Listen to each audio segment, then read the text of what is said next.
ang nakaraan.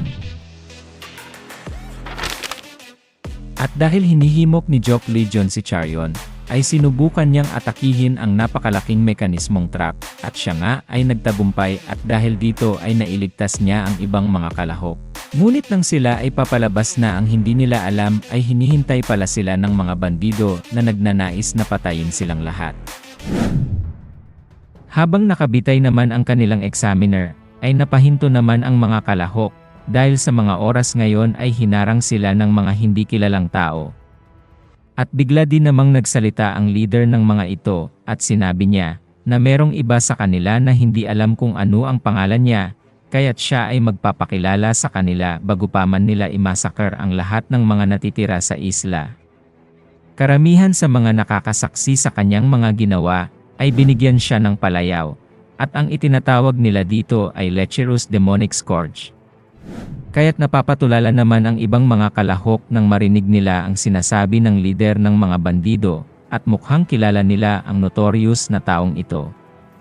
At napapasabi pa nga ang isa na kung totoo bang siya ang tunay na Lecherous Demonic Scourge, at hindi ito makapaniwala sa kanyang mga nakikita.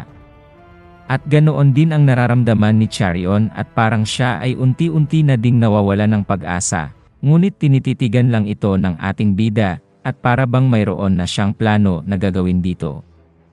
At nagtawanan naman din ang mga kasama ng Lecherous Demonic Scourge, dahil sinabi pa nga ng kanilang leader, na walang kwenta sa kanya ang mga title na iyon, at napapatanong naman din si Charion kay Jock Legion kung siya na nga ba ang tunay na taong iyon. At sumagot naman din ang ating bida, at sinabi niya na ang taong ito ay napakasama, at siya ay kilala sa panghahalay ng napakaraming mga dalagita, at dagdag pa nito na ginagawa niya ang panggagahasang iyon para i-absorb ang mga vital energy ng mga babae. At kung siya ay matarget nito ay siguradong isa lang ang kanyang paglalagyan at ito ay kamatayan. At pangiti pa ngang sinabi ni Jock Legion kay Charion na mabuti na lang at hindi siya babae. Kaya't hindi naman nakatulong ang mga sinabi ni Jock kay Charion at siya ay mas lalo lamang nangamba sa kanyang kalagayan ngayon. Ngunit habang nag-uusap silang dalawa, ay napansin ni Jock Legion na mayroong nagsalita sa kanyang likuran, at sinasabi nito na hindi ito oras para magbiro. At para bang mayroon itong masamang binabalak sa mga tingin pa lang niya kay Jock Legion, at pasigaw pa niyang sinabi na ang gwapo naman ng lalaking iyon, siguradong mabubusog siya pag ito ay kanyang natikman. At para bang nabaligtad na nga ang sitwasyon ng dalawa, at si Charion naman ang nandidiri habang tinitignan ang babae, at naiinis naman ang ating bida sa sinabing ito ng babae. Ngunit bigla din namang nagsalita ang leader nila, at sinabi nito na binayaran sila ng isang tao, at ang utos niya ay ipakita sa lahat ng mga kalahok kung ano ang tunay na impyerno. Kaya't dahil dito ay napatanong din naman si Charion at sinabi niya kung ang nag-utos sa kanila ay ang organisasyon na kanyang binanggit kanina. At dugtong pa ni Jock Legion na ang ganitong mga gawain nila na pagpatay ng mga tao ay hindi kailanman makakabuti sa kapakanan ng sangkatauhan.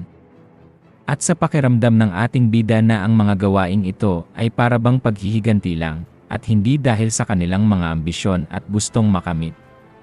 At masayang-masaya din naman ang leader dahil nakita niya na napakarami palang mga babaeng kalahok sa islang ito. Ngunit nanghihinayang siya dahil pa isa-isa lang ang kanyang maa-absorb na mga energy ng mga babae sa isang araw lamang. Kaya't nangangamba din naman ang mga babae baka sila ang piliin nito. At habang naiinis siyang Master Im na tinitignan ang mga bandido, ay bigla din namang may tumawag sa kanya. At ang lalaking ito ay nagsuggest na sila ay magtulungan para patayin ang Lecherous Demonic Scourge na ito, at napapaisip naman siya sa mga sinasabi nito. At bigla din naman niya itong sinagot, na kung sila ay magtulungan makakaya din ba nilang patayin ang kanilang examiner na si Yum Chong, na sa ngayon ay nakabitay at pinatay ng Lecherous Demonic Scourge na ito. At dagdag pa niyang Master Im, na kahit niya ang mga ibang examiner sa kanilang pagsubok na ito ay mahihirapan din silang patayin paano pa kaya si Examiner Yum Chong na kanilang leader. At siya ay pinatay lamang ng ganun kadali lang ng Lecherous Demonic Scourge. At bago pa siya magkaganito ay dati itong martial master. Kaya't naisasuggest niyang Master Im na kung atakihin nila ito ng walang plano ay siguradong mamamatay sila. Ngunit hindi pa siya natatapos magsalita ay bigla silang may narinig at sinabi nito, "Napakawalang hiya mo, lecherous demonic scourge." At ito ay humugot ng kanyang espada para atakihin ang grupo. Kaya't wala din namang nagagawa siyang Master Im, at siya ay napapatingin na lang at sinasabi na hindi nila alam kung sino ang kinakaharap nila ngayon at siya ay napakalakas na nilalang. At habang papalapit naman na ang atake ng lalaki, at nakatutok na ang kanyang espada, ay makikita naman ang lecherous demonic scourge na nakatayo lang na inoobserbahan ang lalaki. At bigla din naman itong napangiti, at para bang sa isip niya ay napakahina lang ng taong ito. Kaya't sa biglaang pangyayari ay nagulat naman ang lalaki, at sa ngayon ay parang mayroong kakaibang energy na unti-unting pumupulupot sa kanyang mga kamay. At sa ilang saglit lang ay hinawakan na ng lecherous demonic scourge ang kamay ng lalaki, at siya ay binalian na para bang isang papel lamang. Kaya't hindi din naman agad siya nakareact dahil sa bilis ng mga pangyayari, at siya ay napapatulala kung ano ang nangyari sa kanya. At di kalaunan ay bigla siyang napasigaw dahil sa sakit na kanyang nararamdaman at ang kanyang braso ay wala ng silbi sa ngayon. At habang napapatingin naman ang ibang mga kalahok, ay nangangamba din naman sila at napakalakas pala ng kanilang kaharap ngayon, at sa isang iglap lang ay kayang-kaya silang patayin ng mga ito. At habang nagsisisigaw ang lalaki sa sakit na kanyang nararamdaman, ay bigla din naman siyang sinakal ng lecherous demonic scourge. At sa pagkakataong ito ay napakalakas nga ng leader ng mga bandido, at kayang-kaya niyang iangat ang lalaki, at sabi pa niya na bakit sobrang ingay mo. At dagdag pa niyang sinabi na puro ka lang pala salita at walang gawa, na para bang siya ay isang asong ulol at dapat lang napatayin. At sa sobrang galit ng lecherous demonic scourge, ay pasigaw din niyang sinabi na huwag niya itong titigan sa mata at ibaba ang kanyang tingin. Ngunit napapasabi naman ang lalaki na napakalakas pala ng aura ng kanyang nakasagupa ngayon. At bigla siyang napaisip na sinabi pa nga ng kanyang lolo, sa isang labanan ang pinakaimportante ay ang kagustuhan na manalo, kaya't dahil dito ay lumakas naman ang kanyang loob at sinabi niya sa lecherous demonic scourge na putang ina mo. At sa mga ginagawa niyang ito ay siguradong mayroon siyang kalalagyan, at magbabayad sa lahat ng sakit na idinulot sa kanya, ngunit bigla din naman siyang sinampal ng lecherous demonic scourge, at wala siyang pakialam sa pinagsasasabi ng lalaki. At bigla din naman siyang natauhan, na hinding-hindi niya makakaya ang taong ito, dahil sa napakalakas ng kanyang tinataglay na kapangyarihan, at wala itong pakialam sa buhay ng isang tao. Kaya't napapatingin at natutulala na lang siyang Master Im at si Jiang Injol, at napaka-brutal nga ng lecherous demonic scourge. At pati ang ibang mga kalahok ay unti-unti na ding nawawalan ng pag-asa, at sila ay nangangamba dito na sila ay mamamatay na sa isla. At pinagsasampal din naman ito ang mukha ng lalaki, at ito ay walang tigil hanggang sa mapuno na ng dugo ang kanyang damit. At hindi na makapagsalita ang lalaki, at ang kanyang katawan ay lupaypay na sa napakaraming mga sampal na kanyang natanggap. Ngunit napapatingin naman din si Joke Legion kay Charion, at kitang-kita niya na ang babaeng ito ay nangangamba at gusto niyang tulungan ang lalaki, at iligtas ito kaya't nagsuggest siya na sabay-sabay silang umatake dito. Ngunit habang hinuhugot ni Charion ang kanyang espada, ay bigla din namang pinigilan siya ni Joke Legion at hinawakan ang kanyang kamay. At sinabi ng ating bida na huwag siyang magpapadala sa kanyang nararamdaman, at ang lalaking ito ay hindi papatayin ng lecherous demonic scourge, kaya't nagtataka din naman si Charion kung ano ang ibig sabihin ni Joke Legion. At dagdag pa niya na ang mga experience na ito ay magpapalakas sa kanya, at magagamit niya itong motibasyon sa mga susunod niyang pagsubok, at ito ay sinasabi ng ating bida habang nakatingin sa lalaki na sa ngayon ay patuloy na sinasakal. At parang lantang gulay na ang katawan ng lalaki, at ubos na ang kanyang lakas, dahil sa napakarami ng dugo ang naubos sa kanya. At dahil sa mga ginawa ng lecherous demonic scourge, ay nagkapasapasa na ang mukha nito, at pati ang kanyang mga mata ay hindi na makakita. At sa sandaling iyon biglang itinigil ng lecherous demonic scourge ang kanyang pagsampal sa lalaki, at tinitingnan kung buhay pa ito. Ngunit bigla din naman itong napamulat ng mata, at siya ay napatingin sa baba dahil ito ang utos sa kanya. Kaya't dahil dito ay bigla din namang nagsalita ang lecherous demonic scourge, na dapat ay kanina pa niya ito ginawa para hindi na mapadami ang kanyang pagsampal.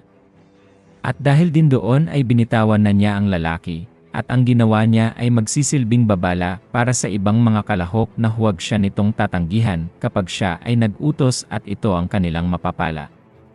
At habang tinitignan na niya ang lalaki ay patuloy pa din itong nagsasalita, at sinasabi niya na kung naging mahinahon lang siya at hindi naging maingay ay hindi ito ang kanyang sasapitin. Ngunit hindi pa nga siya natatapos magsalita ay bigla siyang napatingin, tinawag niya ang babae na tumutulong sa lalaking kanyang pinagsasampal. At tinanong siya ng lecherous demonic scourge kung ano ang kanyang pangalan, at nabugulat din naman ang babae dahil baka siya ang isunod nito kung hindi niya ito sagutin. At sinabi naman ng babae na ang pangalan niya ay si Sol Biokwa, at siya ay tinitignan nito ng mata sa mata.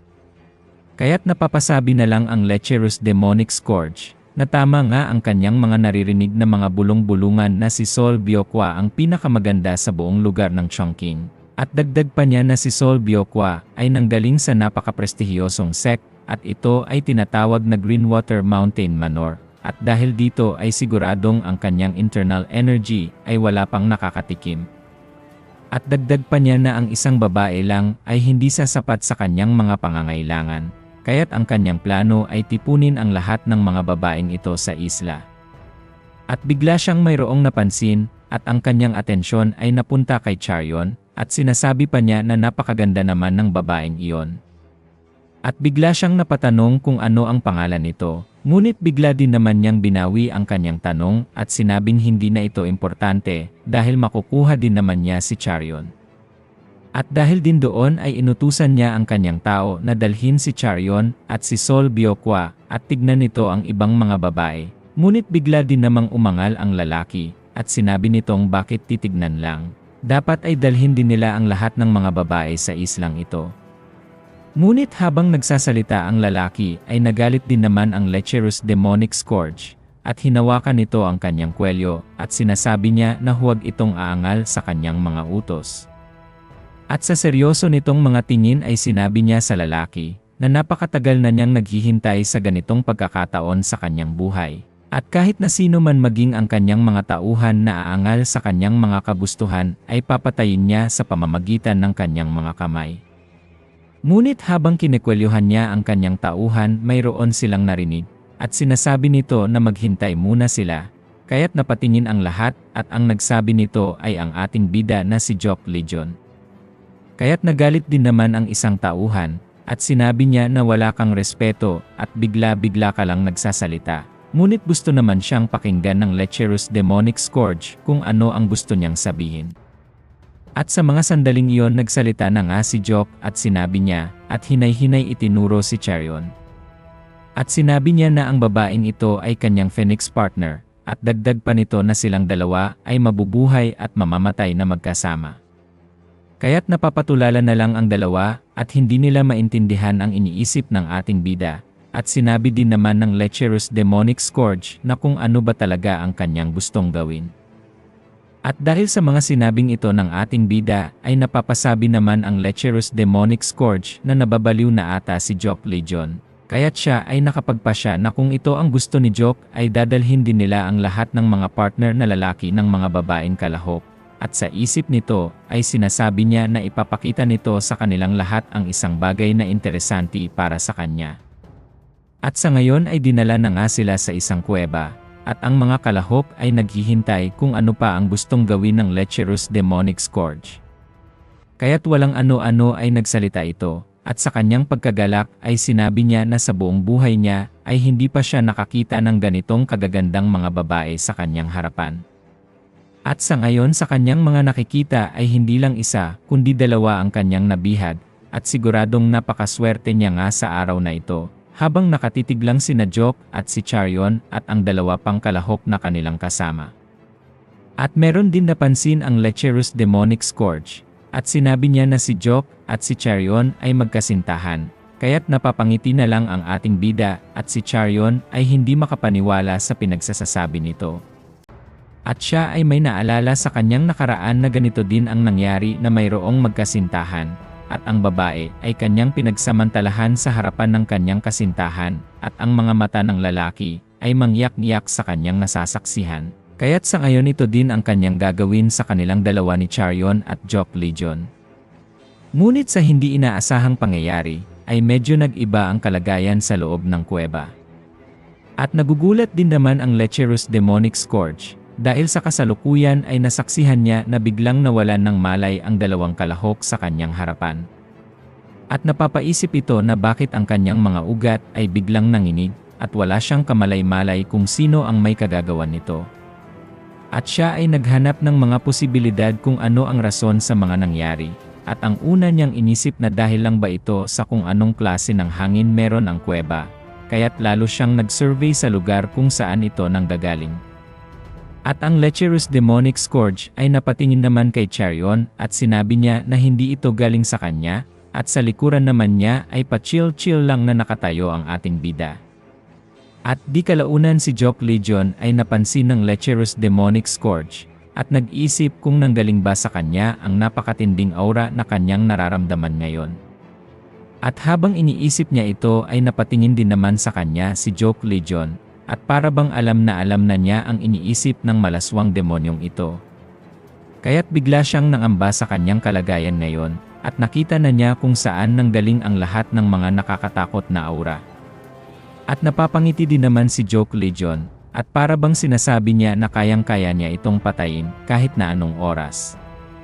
Kaya't dahil doon ay siguradong sigurado na ang lecherous demonic scourge na si Jock Legion ang source ng aura, at inatake din naman agad niya ito gamit ang kanyang sandata. At patuloy pa din ang pangiti-ngiting ekspresyon ni Jock Legion, dahil nalaman niya agad na siya ang may pakana ng lahat. Ngunit sa napakabilis na atake ng lecherous demonic scourge, ay mabilis din naman agad itong inilagan ni Jock Legion, at siya ay nag-backflip, at sa napakalakas na tirang iyon ay nagkatipak-tipak ang mga bato sa kuweba.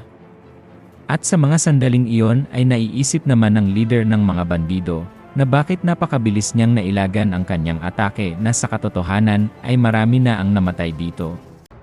At hindi pa doon nagtatapos ang kanyang pagkamangha, at si Jock Legion ay tumungtong pa nga sa kanyang sandata na para bang siya ay tinutukso nito.